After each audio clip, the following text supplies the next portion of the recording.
You're a businessman and a writer in Port-au-Prince, Haiti, and you also studied abroad in Wisconsin.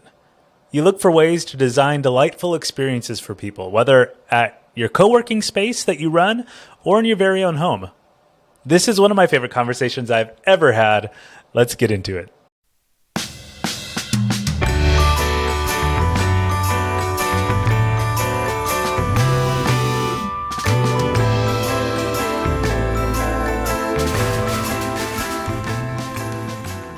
Hello and welcome. This is Homelife for Extraordinary Impact. I am grateful to be your host. My name is Matt Barrios. I'm a dad, a husband, a researcher, and a writer, and I'm exploring the topic of home life with experts and everyday people all around the world.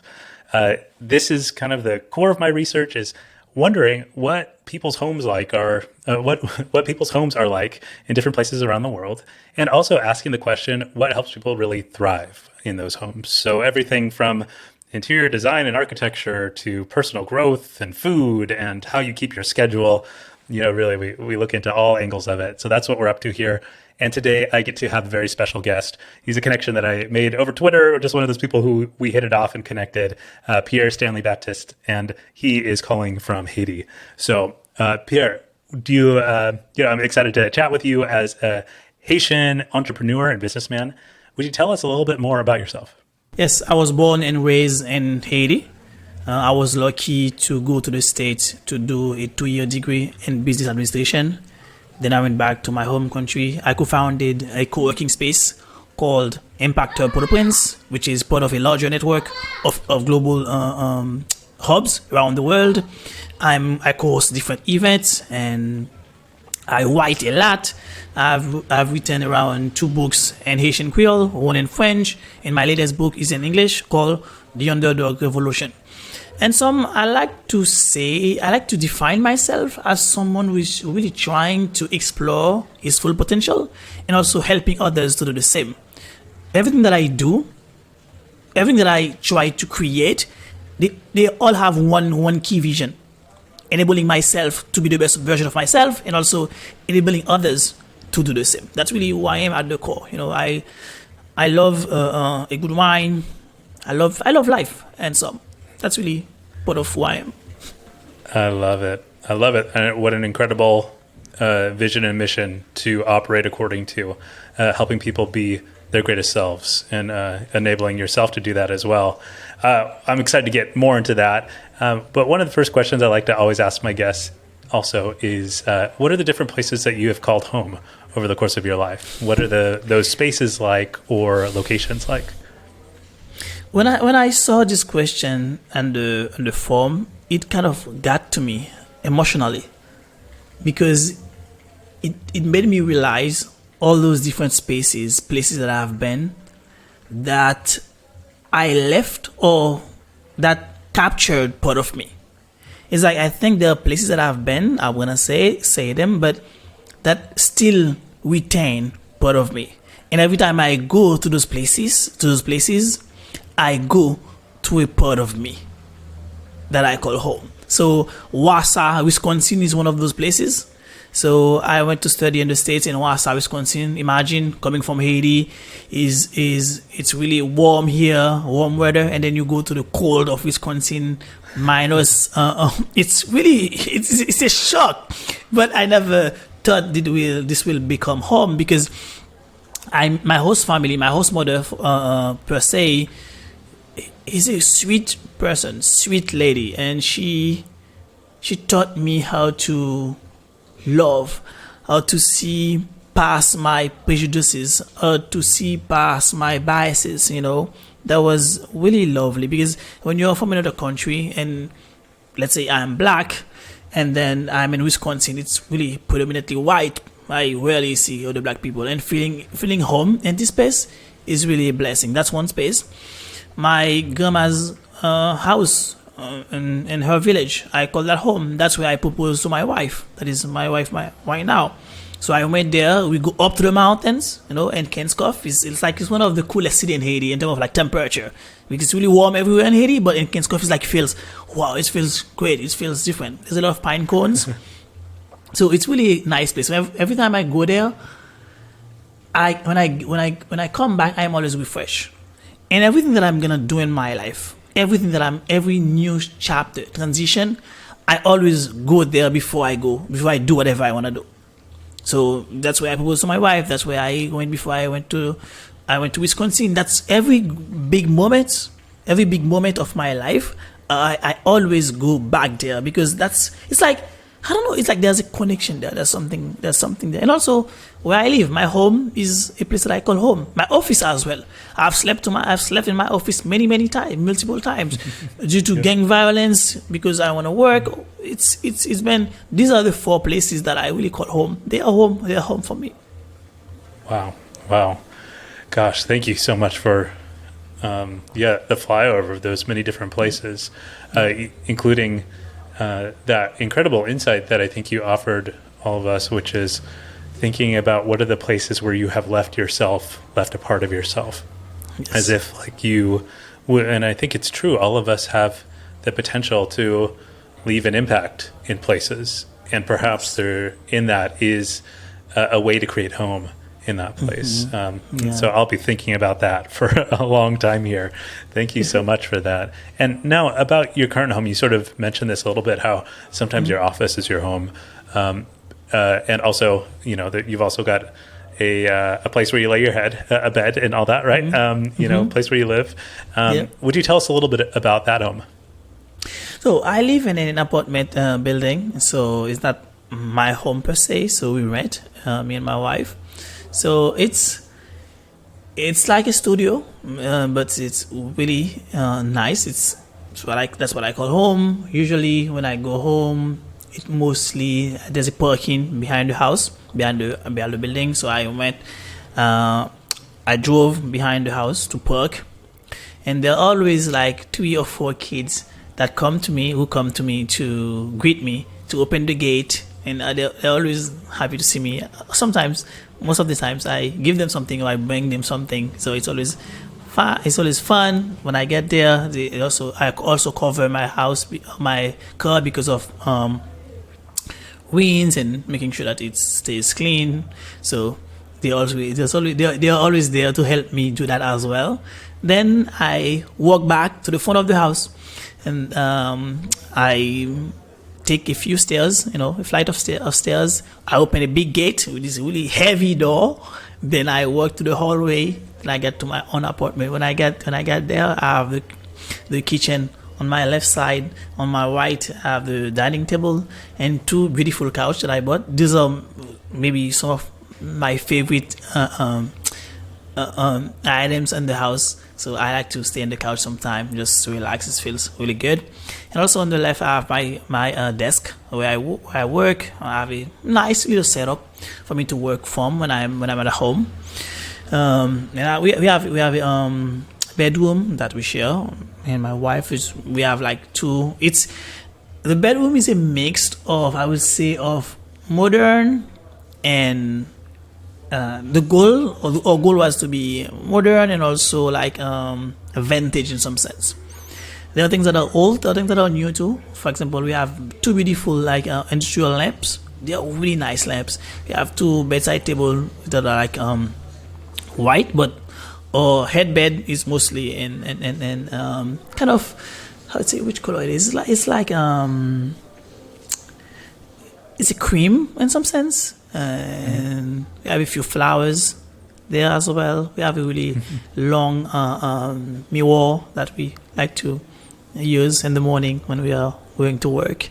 And we have a beautiful bathroom. That's one of my favorite. My wife always asks me why I spend all this time in the bathroom. I don't know why, but when I get there, it's really large.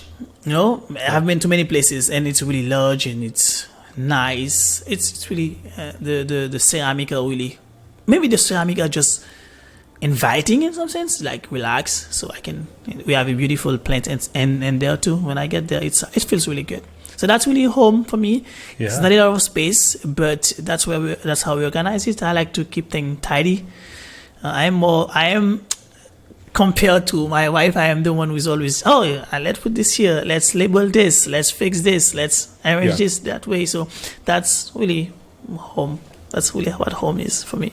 That's great. Yeah, thank you for the walkthrough. I mean, I can tell that you're a writer in the way that you're describing it too. You're very good at describing, really painting the picture in such a way that I felt like I was there, down to the the cream lamps and everything. So, so with that space, it seems like you've been really intentional with creating that space to be functional for you and a place that you and your wife can enjoy. What does it feel like when you're there? What's the kind of mood of the space, would you say? Right now I am in my office right now, in my business company, but in my own office. So whenever I leave and I'm going home, I'm going home, I am kind of an anxious person per se. In some sense, I'm always thinking, kind of thoughts, what's next. But when I got home, there's always this sense of putting the weight down. So whenever I'm in, I don't want to go out. So sometimes when I'm home, I'm so like feeling it's either the world doesn't exist anymore when I'm home, or I feel, or it might be that I am feeling the home is like it's one thing with the world, just melting into the world. It's either maybe I'm separating totally from the world, I don't even remember the world exists at home, or it's like I'm melting into the world. It's like in a magical way, in a way that flows well for me, where I don't have anxiety, I'm not scared, whatever it is. It's not me that I'm rich, I have a lot of things. It's like I just feel really home. I'm okay. Yeah. It's like I am fine. Yeah. And I hear in that, like, especially if typically while you're out and about doing your work, trying to wheel and deal and make things happen in your co-working space and the events that you host and all of that, this might be a space to put that all down, detach, yes, and it becomes something of a cocoon for you to inhabit. Exactly. Yeah. That sounds incredible, and it sounds like a place of real peace and restoration. Great. Yeah, that's really it. So one of the things that you mentioned as you were describing yourself is the importance for you of continuously like becoming your best self and growing and helping other people do the same. How do you see your home helping you do that? I will say two things. The first one is the fact that I organize my home, my home, in a logical sense. I would say heart and logical sense that makes sense for me, for my brain. It helps me. The home helps me be less anxious. That's the first thing, because the way that I organize things are tidy. It's like in the world, things might be chaos. Like let's say for Haiti, for example, you are in Haiti. For example, just this morning, just not to sound too somber, just this morning, a few blocks away, they tried to kidnap someone. There was shooting close by. Wow. But I'm inside my house. But those things happen a lot in Haiti. So when I get out, when I'm out of the office and I'm walking or I'm driving back to my house, when I get there, the fact that there's no chaos, the same chaos that is around me is not inside of my house, helps me calm down, helps me be functional. That's the first thing. The second thing is also I like to be creative, and because I don't have a lot of space, I have to be creative in the way that I organize things and the things that I keep. Even the things like, for example, there are things that my wife would like to keep, for example, but we have to negotiate that. How valuable it is to us? Do we really want this? Do we really need to buy these 6 pair of new glasses? Do we need them? Or are we really loving them? Which ones can we trade for that? So my house helped me become more creative because I have small space. So I have to organize my things. I have to make it appealing to me. I have to make it feel like home. Those are the two things that really my home helped me do. And the growth that my homes bring to me. The first thing is, as I said before, being creative and also being less anxious. And I think if those things help me become a better person, in some sense, I would say.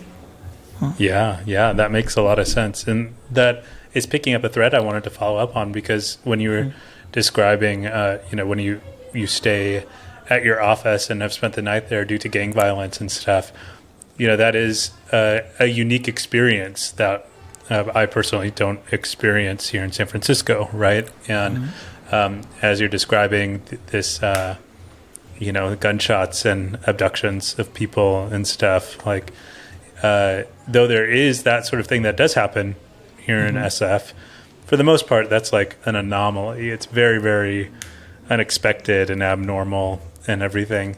But the way you're describing it, it leads me to believe that sort of need to keep safe, keep survival in mind, be anxious because you don't know what could happen.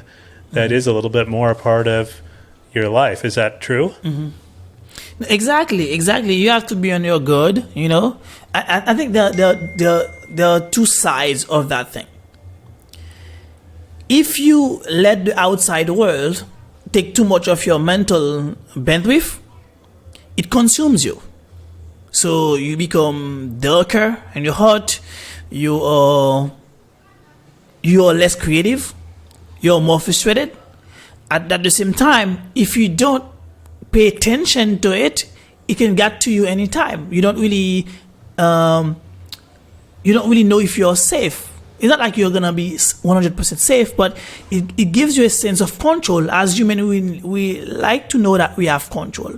So it's like two things. Yeah, you have to be mindful of what's happening in the country, but not to consume you to a point that you cannot function. Because I have to go out. I have to go to work. Yeah, if it's really scary at a point where I cannot go, that's fine. But I have to brave the danger every single day I go out. But I have to be mindful on how I do it as well. Yes. So because you have to dance between this anxiety and also being and living, Yeah, because it's not an option to just stay in this cocoon of your home, right? Like that's in order to help you actually have the presence of mind, feel safe enough, be creative enough, be courageous enough to face your day and go out and get to work. It sounds like, and that does take some real emotional work actually to get to that place. It sounds like for you. Is that true? No, exactly. It's like I used to use an analogy. I would say that every morning I descend into hell and I resurrect, or I come back. It's like I have to fight those demons that are maybe inside, also outside, so that I could get better. So that's why it's important for me to do some things in the morning that really makes me feel alive, so I can brave the world, so I can go out into the world in a more positive demeanor and a more upbeat mood. I have to do those things. If not, it's gonna be chaos. Yeah, that makes sense. What are some of those things that you do to help you face your day and get in an upbeat mood? The first thing is making my coffee. So this is very important. It's like a ritual. I don't know what it is. It's a ritual for me. Like I have my little grinder, my hand grinder. I grind my own coffee. The process of grinding it, and it's also like exercising for me. I'm exercising my body at the same time, and I'm putting the coffee into the mocha, depending on what coffee I want, depending on what I want to use. Then I make coffee for myself or for my wife before she leaves for work, and then I share that with her, and then I sit and drink it. It's like this is the first thing that I do. Then I read. I read. If you have like a daily creative thing that I read that as well. I have a spiritual thing that I read daily. I do that as well. Exercise. Take my my supplements. I do that, and meditate or write depending on the day. These are the things that I try to always do, and sometimes when it's complicated for me, maybe I will try something else. I will maybe watch a video that I like that inspires me, or I will watch a song that inspires me so that I could just go back into the world and perform as I should. Well, I love that combination. I'm glad that you found a method in your morning that works for you in order to show up fully yourself and fully alive. Yeah. And I can definitely relate to the importance of coffee as a method in all that. I'm like looking over, my kitchen's right over here, and I can see my whole coffee set up. I don't have a hand grinder, but I definitely part of the ritual coffee drinkers and what it does to watch the steam rise from the cup and have that first sip, and what it does for so strangely like mental well-being and a sense of like groundedness and everything. Is there good coffee in Haiti? Yeah, it's really good coffee. I have a friend of mine, my co-founder, for example, he sells coffee, Haiti coffee. And we are also opening like a small coffee shop in Seattle soon. So I can hook you up. When I'll be in the States soon in the next few weeks. So I'll probably I'll connect with you and maybe ship some Haitian coffee. Oh my gosh, I would love that. Yeah. Please, let's do that, and I'll make you a cup of what I have brewing right now. Yeah. That sounds like an incredible time. And then you also mentioned the importance of writing as part of your work, your morning routine as well. Would you tell me about just more about writing as a practice for you, and perhaps especially the intersection between writing and your home? What do you see is going on there? So the one thing that I like to say is like, for a lot of people, writing might be a hobby or might be a work. But for me, writing is like therapy. Writing is like my way of processing the world. Because with all the ideas that I have in mind, my overthinking self, I need a way to process them. I need a way to understand them. So I don't always understand my ideas or what I want to do. I can only understand them when they are in writing. So there are things that I feel, that I want to say, that I'm thinking, that I'm working on. I don't fully understand them in my brain. Or it's a lot to grasp. But every time I put them in writing, it flows naturally. That's my way of processing the world. That's my way of interacting with the world. That's my way of saying that I exist. I'm alive. And every time I stop writing, I always feel terrible. Yeah. It's like every time I stop writing, I always feel like, wow, something's happening. I'm not okay. It's like writing for me is like that. What is always saving me back, saving me from myself. That's really what it is.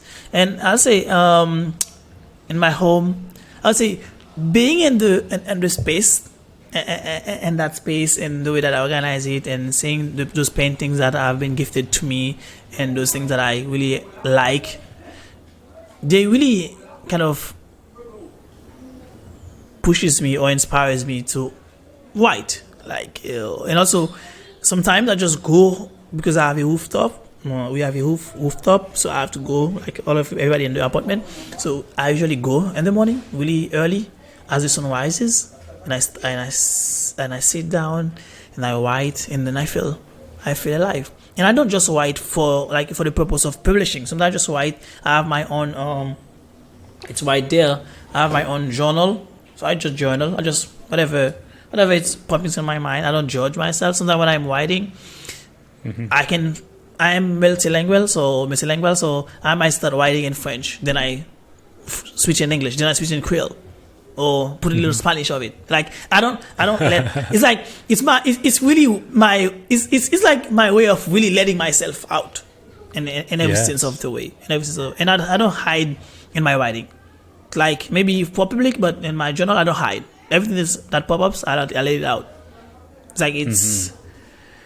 And the beautiful thing is, I am looking at my stack of notebooks, and I go through them, and I can see my mental state in 2020, in 2016, in 2015. It's beautiful to see how you've progressed or you've changed, or what was your mental state at a specific time. and also find some really gems, find really piece of wisdom that I was thinking about a few years back. This is really, writing for me is really important. Is life, I would say. That's so helpful for you to know about yourself, that like you can see this very clear connection between whether you're writing in this very free form way where you can put it in whatever language you want, be completely unedited, uncensored, you're fully yourself, most honest with yourself, and your mental well-being. So like that seems like a really crucial daily habit that you have found. And I love the fact that it even has a time of day and a location in your home where it's most likely to happen, on that rooftop as the sun's rising. First of all, that sounds dreamy, to get to go up on a rooftop at sunrise and write. That sounds incredible. I've heard it said, I wonder if this is your experience too, but I've heard it said that environments with really high ceilings, or if there's no ceiling, it has a way of kind of letting the mind feel a little bit more free. Is that your experience? It is definitely my experience. It's like there's expansion. It's like you are feeling one with the space. It's like as the space expands, you feel like you're also expanding. And that makes sense. That's really beautiful. Yeah, your whole mind can fill the same space that the clouds are. Right? Exactly. Exactly. That sounds pretty nice. Well, I love this, and let's keep following this thread through. Especially this unique, interesting awareness that you have of the connection between your craft as a writer, your home, how that interplays with your context in Haiti, as well as like your own mental state and mental wellness and everything too. It sounds like so. When your home is going really great, what are the things that are happening? And on the other side, when it seems to go sideways, what are the things that throw you off or throw things sideways? What would you say? I will start with the last one. What throw it sideways? Then I will continue with what makes it powerful or beautiful, whatever the word might be. The first thing is when things are not in order. So, for example, my cabinet. Okay. For example, my food cabinet. Okay. I know the canned stuff are upstairs with pasta. I know down I have the spices on the left. I know behind the spices I have oil. I have other things. I know on the right down I have like my teas. My wife has chocolate, cacao, and cocoa, and all those things. So having those little components well organized, well structured, mean things are going well. Like when you come to the house, the couch is empty, or it's clean, the table is clean, everything is in its place. It feels like, okay, shoot, I don't have nothing to do now. I can just relax. Yeah. It's like you're not entering into like a work mode anymore. You're entering into a diffusing mode.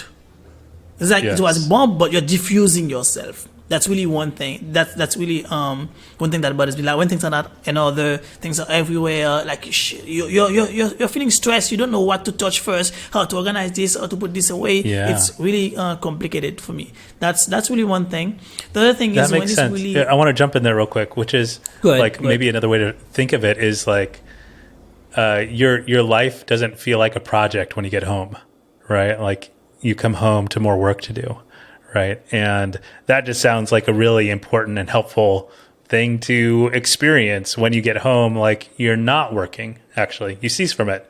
And instead you get to participate in these other things. So, yeah, I just wanted to reflect that back because that seems like a really, really helpful insight that we don't need to go home to a project. Yeah. Exactly. It's like even if it's a project, it should be a different mode, mental mode. If you're in the same mental mode when you're in your house, in your office, or outside in your home, it's complicated because it's like, as a human, you shift. You're multidimensional. You cannot spend 24 hours in the same dimension.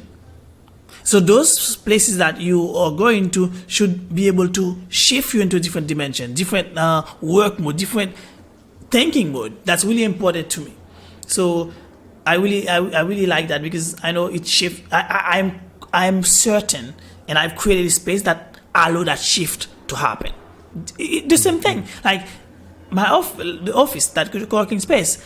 I like when the customers, the community members say they like to come here. I have an employee who never want to take vacation, who never want not to come. We have to force him not to come to the office because Yeah. if it feels like this is home. And I like when people feels like that's what I have tried to design in my life, designing experience for people or designing space for people where they feel like, oof, I can be okay, I'm okay, I'm Yeah. not being judged, I'm just here, that's it. No, that's the thing that bothers me.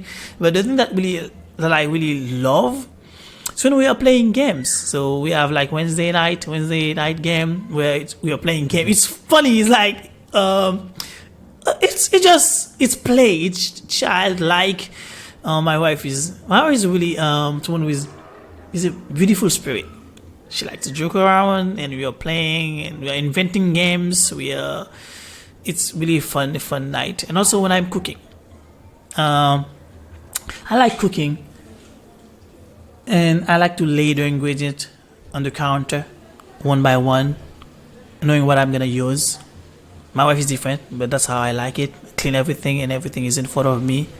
I'm gonna process it, but my wife like that. My wife really likes when I'm cooking for her. So that's really beautiful because I know she's excited. She cannot wait for me to finish the cooking. So I'm always like, I'm not stressed, but I'm serious, making sure that everything is in order, to make sure that the food is good. I'm tasting it, everything. It feels really good. That feels really home. And also sometimes just going to the rooftop with my wife. We just go to the rooftop for some ice cream or whatever we want, and then we just sit there. And it's at night, and the stars are there. We just sit for a few minutes. It's really good too. That sounds lovely. And the theme that I'm hearing in that is how valuable it is to create a space for other people too. Like think about their experience of the space, Yes. whether it's your wife or the folks at your co-working space, right? You are setting a tone and doing what you can, what's in your power, Yes. to help it Yes. to be a really, really great experience for people. And I think in some ways that's what's at the core of things like hospitality, or being a decent roommate, or being a decent partner, Yes. or Yes. decent Yes. coworker.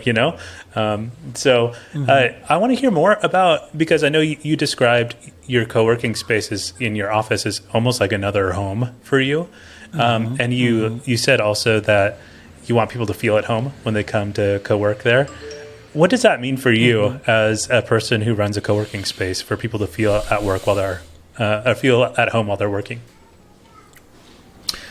One of the things that I've always tried to, like, one time I was trying to really explain what I do in a title. I was trying to take everything that I do in one title. Then after a few days of searching my mind, searching my heart, I stumbled upon, or I finally decided that I was what I call a delight designer. So I design for delight.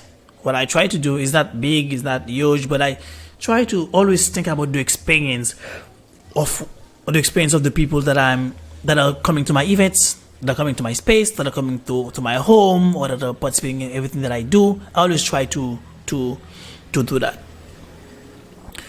For me, is when I look at my community, and I know what they are going through, I know what's happening in Haiti, I know what's happening in their home. I want them to say to themselves when they're at home, I want to be in that mood, in that mindset, in that such mindset of creativity, or mindset of entrepreneurship. The place that I have to go is Impact of Port-au-Prince. So I want that space to always compel people to be creative, to be themselves, to not be judged. And that's what I always try to do throughout all the events. because I know how difficult it is to get yourself into the right dimension or the right mindset.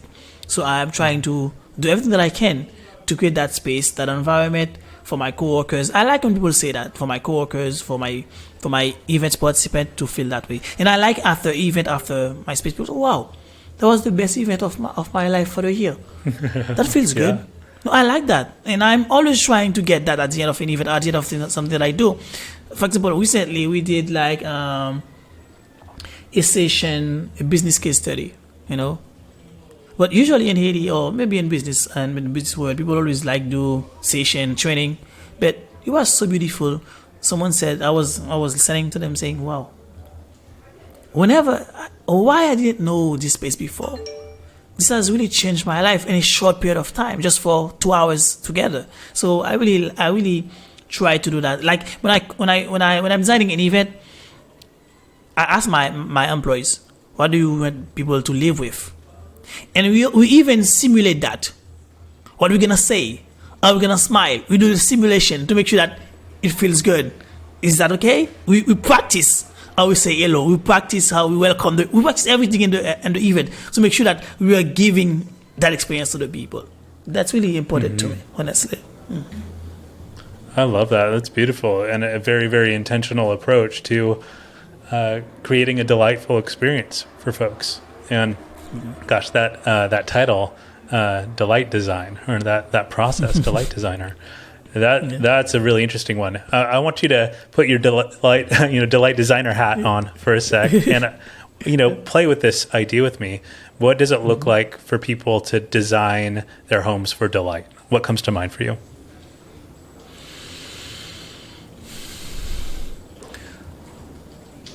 I think the first thing that comes to mind if I'm going to design my home, or for someone to design the home for delight, is it's asking yourself, what type of emotion that I want to feel when I am in that space. And specific, it might be in your dining room, in my restroom, in your restroom, whatever space it is, or the whole home. What is the key emotion that you want to feel? And from that emotion, okay, what are the elements, what are things, what are objects that might contribute to that feeling? That's the first thing. And third is, what is the best behavior that I can do in terms of like daily things that I can do, daily ritual, daily rhythms, daily activities, daily tasks that I can do to maintain that. Because the thing is, you can design it, but you have to maintain it, to maintain right. That space for me to feel that delightful experience. That's really key. And also, I think people always think that you have to have a lot of things, a lot of material things to find a delightful experience. I don't think it's true. I think you really have to be mindful of the things that you bring to your home. Because it can either break your home or makes it alive. You have to be mindful of that. You have to see, you have to envision it first. You have to place it in the space to see if it's working. The painting, does it, like sometimes I will have the painting and then I will spend a few weeks before I hang it, just to make sure this is the right space for hanging it. Maybe that's OCD, but that's how I say it. Does it make sense? And also I think it's also important to design your space or things that you have for usefulness, for utility. Let me expand on that for a while. Okay, if you walk into your house, where do you step first? Right or left or straight?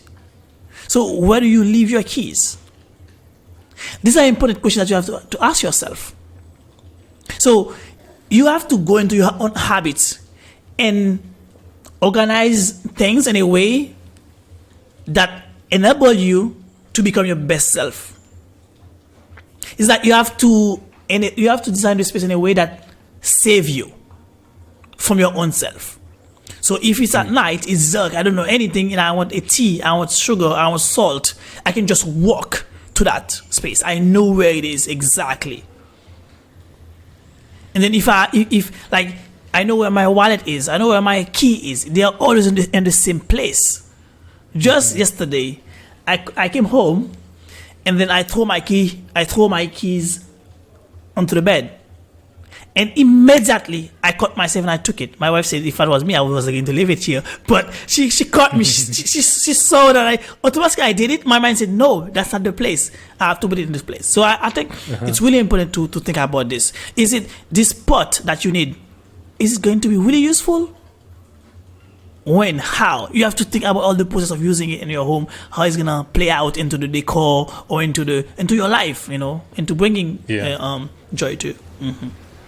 Gosh, Pierre, you and I are on the same wavelength when it comes to this stuff. That's exactly how I think about it, and exactly the way that I'm like approaching this whole project around designing your home life is this, right? And the truth is, like, if you don't have a place for your keys, you're going to get repeatedly frustrated when you can't find your keys. That's the way it works. Exactly. Right? And you don't want to go through your life at home just being annoyed, right? Like exactly. So you do your future self a favor, and put your keys in the place, have a place for them, and so on and so forth. And it goes far beyond this to not only like, where we put stuff, but also, like having that night to play games with your wife, right? And that's a place of connection because you want to feel connected with her, and you need to protect that time, right? And for that to be like a playful way of connecting versus a serious way of connecting and so on, right? So, so you and I are just like on the same wavelength. And, if you come through San Francisco, I'm just so excited to get to spend some time with you. But unfortunately, we're about at time. And, man, there's so many more things I want to talk with you about, everything from what it was like to, spend that time in Wisconsin and comparing and contrasting that with your life in Haiti, but maybe we'll pick that up at another time. Sometimes, yeah. Yeah. So, as we're wrapping up, what are some of the things that you're working on right now, Pierre, and how could people get in touch with you if they want to be connected and hear more? Yeah, it was a great chat. To be honest, Matt, it's really. I've never really talked about my home. That's the first time someone asked me about that, and that's the first time I had this conversation about home with someone. It's really beautiful, this type of conversation. I think it's, to be honest, Matt, you're doing a really amazing job. Because you know why I'm saying this? Because people always want the world to change, but what is the world? It's like a micro home. 100%. And if you really want to change the macro world, where do you start? Micro and really and your house and your home. If you can design that, maybe you can design a city, you can design a village, you can design maybe the world, maybe that's part of it. So right now I've been working on a really short book of 52 reflections. So this is what I have to. One of the beautiful things that I've admired in the US is this habit, this ritual of inviting a speaker to speak, to a commencement for a commencement address for a graduation ceremony. I really admire that, and since like for the past 9 years, I've delved into many speeches. I've read, listened, maybe I don't know, dozens of speeches. I met a friend who used to exchange speeches, commencement speeches, like why we like them, etc. What I'm working right now is about, it's kind of done. It's a draft, maybe the second draft. It's a book of 52 quotes from different speeches that I've admired, over the years, but that really resonate with me, and I do a reflection on each one of them. What do they mean to me, and how do and what is a specific action that part of the speech can inspire you to do? So that's really what I am currently working on.